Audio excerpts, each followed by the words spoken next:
Hallo, hier ist Hiro. Heute geht es um den japanischen Käsekuchen, der unglaublich fluffig ist. Heute mache ich ein Rezept mit nur 3 Zutaten. Das ist einfach und jeder schafft das. Los geht's! Was wir brauchen: 200 Gramm Frischkäse, Marke egal, bitte ohne Kräuter, etwa 40 Gramm Zucker, wer mag auch Süßstoffe statt Zucker, dazu 2 Eier, nur die 3 Zutaten, mehr nicht. Ach, und natürlich eine Backform, diesmal eine kleine Backform mit 12 cm Durchmesser. Kann aber auch jede andere Backform sein, sofern sie groß genug ist. Diese kleine Backform hat nicht genug Höhe, daher heißt es, mit dem Backpapier eine Mauer bauen. Das Backpapier einfach ca. 5 cm hochschneiden und den Rand bauen. Schritt 1. Der Frischkäse kommt in die Mikrowelle. Ca. 20 bis 30 Sekunden, bis er etwas weicher wird. 2 Stunden Zimmertemperatur ginge auch. Wenn er nicht weich genug ist, dann heißt es nochmal 10 Sekunden. Danach mischen. Das sollte sich wie ein weiches Eis anfühlen. Dabei auch den Zucker reintun und mischen.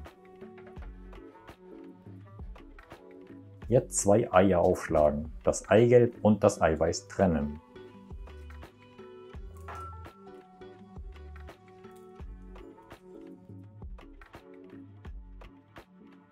Das Eiweiß wird mit einem Handmixer geschlagen, bis es zum Eisschnee wird. Meistens auf mittlerer Stufe 50 bis 60 Sekunden. So fest, dass sich Hörner bilden, wenn man den Mixer rauszieht. Hat man keinen Handmixer, gibt es 2 Möglichkeiten. Das Eiweiß in eine Flasche mit großer Öffnung oder in einen kleinen Plastikbeutel tun und 5 Minuten lang mit aller Kraft schütteln. Das geht meiner Meinung nach leichter als mit einem Schneebesen. Jetzt den Ofen vorheizen auf 160 Grad. Kann auch später sein, so wichtig ist das Timing nicht. Eigelb in den Frischkäse, mischen. In Japan sagt man, man mischt es, als würde man den Teig schneiden. Kiruyo ni mazeru. Viele fragen sich, was das heißt und verstehen es heute noch nicht. Aber einfach gesagt, nicht zu kräftig umrühren.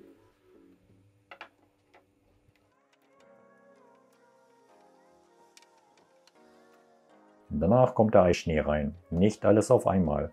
1/3, dann mischen. 1/3 mischen und dann den Rest.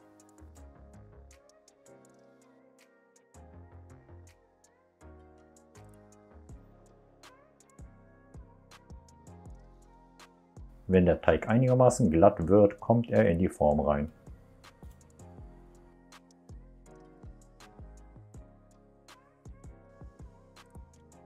Ein bisschen rütteln, damit die größeren Blasen verschwinden.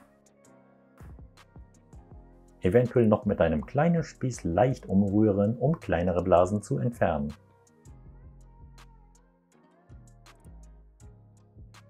Habt ihr eine gewöhnliche Metallbackform wie ich, dann mit einer Alufolie umwickeln. Das macht die Backform wasserdicht, bis ca. 3 bis 4 cm Höhe, denn das Ganze wird jetzt baden. Ich habe hier eine Auflaufform genommen. Die Backform hineinlegen und heißes Wasser hineingießen, ca. 2 cm hoch. Warum muss das baden? Denn damit steigt die Temperatur der Backform deutlich langsamer. Das verhindert ungleichmäßige Blasenbildung im Kuchen. Ofen auf, Teig rein, Ofen zu. Warten, lange warten, bei 160 Grad ca. 20 Minuten erst einmal. Danach runterdrehen auf 140 Grad, ca. 40 Minuten.